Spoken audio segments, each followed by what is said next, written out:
the ranking member to offer remarks at this time. Thank you very much, Madam Chairwoman. Thank you for holding this very important hearing. As you said, this is the third oversight hearing on this by the subcommittee under your leadership of the Recovery Act funding of two agencies within our jurisdiction. As everybody knows, in February, Congress enacted the bill, a bill that the administration and those who were supporting it touted as necessary to create jobs and to stimulate the economy.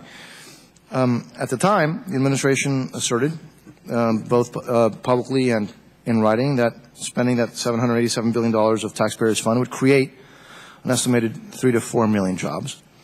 Now, doing some simple math, that works to close to $200,000 per job created or saved. That was the promise. That was the hope. Since the Recovery Act passed in February, the national unemployment rate has unfortunately increased to almost 10%, to actually 9.8%.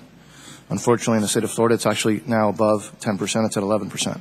Now, according to the recovery.gov website, and I have it here, just over 30,000 jobs have been created or saved with $173 billion paid out so far. A little simple math will tell you that that's basically $5.7 million per job. Obviously, that should give everybody serious reasons to be concerned, because we obviously must do much better than that. Now, as I mentioned before in previous hearings, the priority under this spending bill was supposed to be creating jobs. That was its stated purpose. That was what was promised to the American people.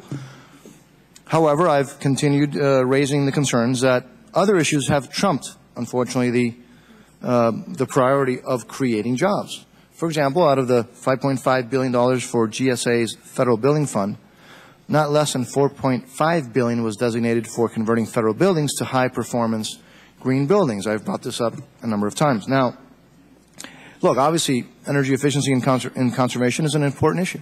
It's one that I greatly support. But the priority of that legislation and the priority of the times, I think, dictate that the priority has to be creating jobs. With all that said, I'm interested in hearing from witnesses today on their progress and how many jobs they have created so far. I do understand that the Economic Development Administration has obligated all of its funds, and we know that EDA has a track record of actually leveraging taxpayer dollars to create jobs and to spur investment by the private sector, because they leverage it with the private sector. For example, EDA investments in fiscal year 2007 created or retained American jobs at an average cost of $4,000 per job, and EDA leveraged over $26 in private sector capital investment for every dollar, taxpayer dollar invested.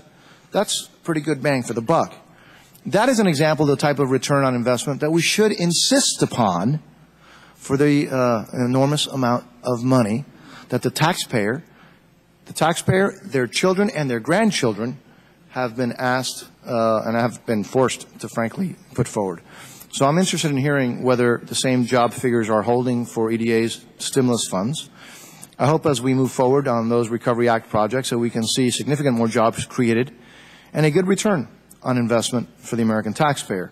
I look forward to hearing from the witnesses today on this important issue. And I once again need to thank the chairwoman of this subcommittee for her diligence in making sure that job creation is emphasized and that we continue to do oversight. And while I thank you, Madam Chairwoman, I also think I would be remiss if we don't thank the chairman of the full committee, who's been very adamant on trying to make sure that we continue to emphasize that as well. Thank you, Madam Chairwoman. I look forward to the hearing.